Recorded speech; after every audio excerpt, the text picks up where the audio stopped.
When Pope John Paul II visited the Philippines 6 years ago, he attracted vast crowds from a nation of devout believers.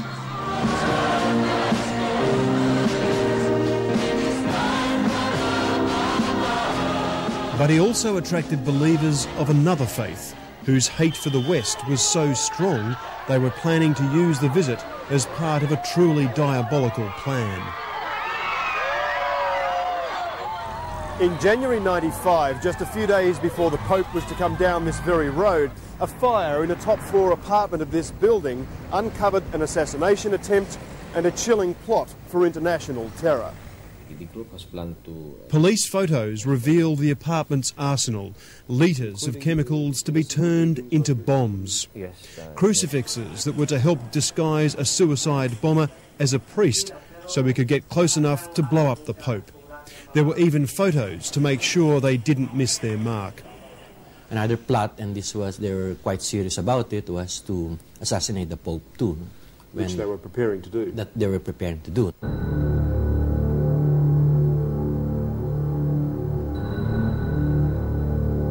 The mastermind was Yemeni-born chemical engineer and Islamic zealot Ramzi Youssef, since directly linked to Osama bin Laden and the first bombing of the World Trade Center.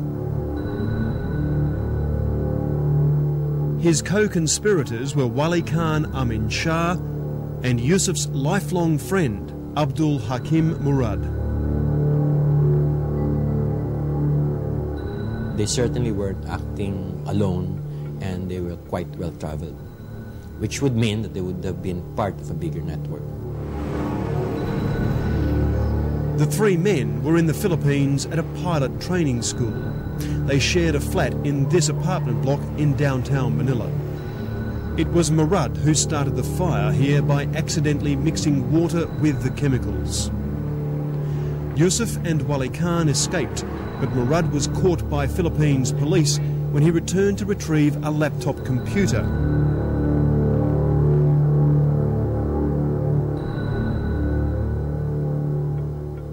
I asked him why he hates Americans. I said because of the help they extended to the Israel people, giving war materials and support, financial support, fund support to these people.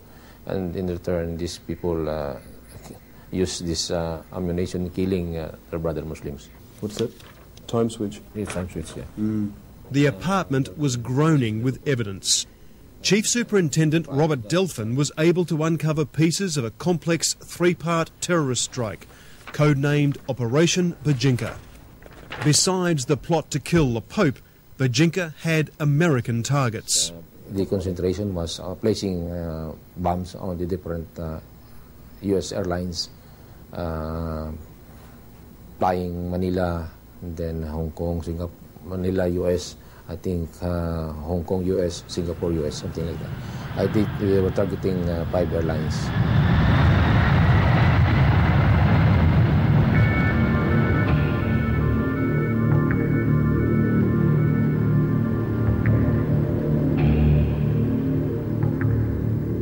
The chemical bombs were to be planted on 11 US aircraft soon after the Pope's assassination.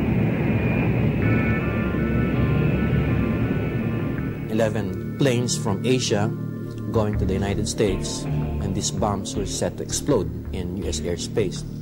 And their idea was to terrorize the airline industry in the United States, so it would shut down. Just a few weeks before the Pope's visit, Ramzi Youssef had already successfully test-run Operation Bajinka by planting a small chemical bomb under a seat of Philippines Airlines Flight 434 for Tokyo. It killed a passenger and blew a hole in the plane. The Bajinka was composed of pilots and engineers. They are trained, they're educated, and that they are very dedicated. They're fundamentalist extremists in their religion. Totally dedicated and tough, Murad would not betray the cause. But after weeks of savage beatings, Murad was tricked into thinking he would be sent to Israel, and he finally revealed how his pilot training was to be used.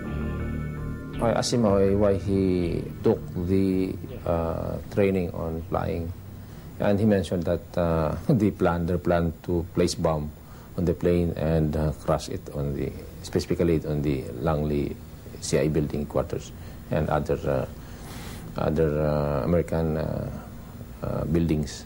Their computers, their laptop computers were recovered, and Filipino computer experts managed to retrieve even the deleted files. Confession is one thing, but it was backed up with hard data from Murad's laptop computer. One plot too was to get a small plane in the United States and ram it in the CIA headquarters, and there was some information too that they were intending to ram it into bigger buildings or taller buildings. Did they name those buildings? There are, we were trying to confirm it, and we're trying to retrieve all the data, because that was in 1995, but one report by a Filipino technician who actually recovered the files said that they named some buildings, which again included the World Trade Center, I believe the Sears Tower too. And it established the existence of several terrorist cells in the Philippines which have links to Osama bin Laden. Superintendent Avelino Razon was in charge of the Pope's security at the time of Murad's arrest. After seeing terrorists use planes to destroy the World Trade Center, Razon reopened Murad's 6-year-old file. I remembered now when we interrogated Murad, he mentioned that he was a skilled pilot trained in the US, in Afghanistan, and also here in the Philippines, who was recruited to undertake a suicide mission. Since this media conference, Razon has been gagged by a government not wishing to embarrass America.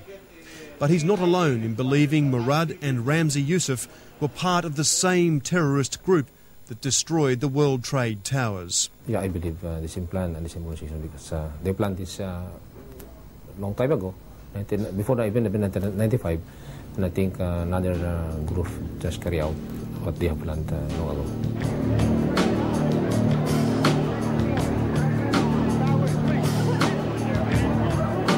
In 1997, the full extent of Ramzi Youssef's commitment to terrorism became clear.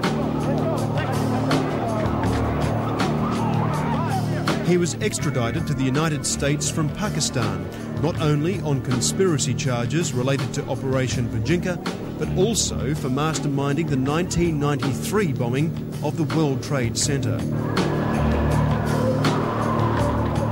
He was jailed for life, plus 240 years. In the Philippines, the link between Youssef's Operation Bajinka and the recent World Trade Center attacks are clear. Maybe the overall plan of this is still free, and from the group of Murad, I think it was just transferred to the younger generation of this terrorist group. Ramzi Youssef was the one who tried to bomb the World Trade Center before. They were going to bomb certain very strategic places in the United States and other countries. And that was relayed to the international intelligence community, but apparently no attention was paid to it. President Gloria Arroyo is diplomatic about the failures of US intelligence 6 years ago. It's very easy to be wise in hindsight. But I have seen, as Commander-in-Chief, I have seen how many leads you can be faced with, roomfuls of leads and information, and how do you process each one of them? Many of them are wild goose chases. How do you tell which one is a strong lead and which one is a wild goose chase? The fact that nothing happened within the last 6 years, it's understandable to think that such wild plans were really wild and could not be carried out. The problem, of course, is that years passed. There's no such indication at all. There's been no any major hijacking of an international liner or even a U.S. domestic liner ever since. So I would guess people tend to forget about it and dismiss it, put it in their filing cabinets, and say that that was just a fantastic ambition of a group of terrorists. The FBI has reopened the Bajinka file, looking for leads previously missed, and is now pursuing bin Laden's financial links to the Philippines.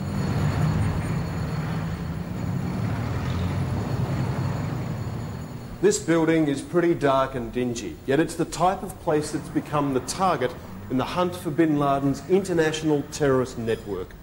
Police now believe that it was from this room that bin Laden's brother-in-law ran a commercial front to funnel funds to Islamic terrorists in the Philippines south. The money went here, to a small but fiercely extreme group of Islamic militants known as the Abu Sayyaf.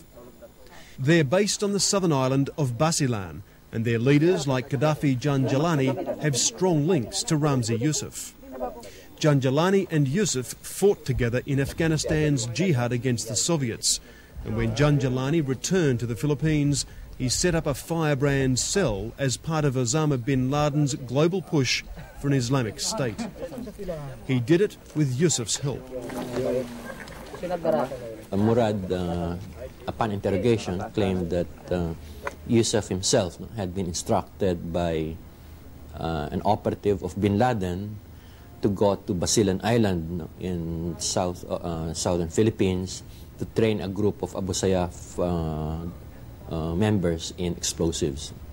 A direct order from bin Laden. That's what Murad disclosed. Murad's arrest restricted bin Laden's money flow, and the Abu Sayyaf recently turned to a more spectacular revenue raiser, kidnapping, especially holidaying foreigners. Our families there. When they took this group last year, their demand was the release of Ramzi Yusuf. But they finally settled for an estimated $18 million in secret ransom payments. 4 months ago, they took a new group, including 3 Americans, one of whom they say they've already beheaded. Fear and clan loyalty mean they can easily slip away, like they did with all the hostages from this army assault in June. Washington's attempts to root out bin Laden's extremist legacy could prove just as difficult. But Manila's ready to join the fight. Our support is total support, and whatever the U.S. Requires from the Philippines, we will be willing to do. First is our own homegrown terrorism. We should step up our work there, and also our own legislation like money laundering, and then sharing of intelligence. That's really very concrete and very feasible. And then sharing of our airspace and our ground facilities.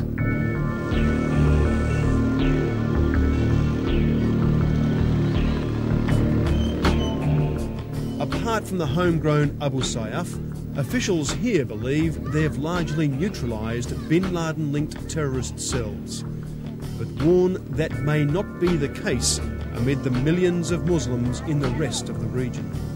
We are wondering if there are hidden cells in other Southeast Asian countries.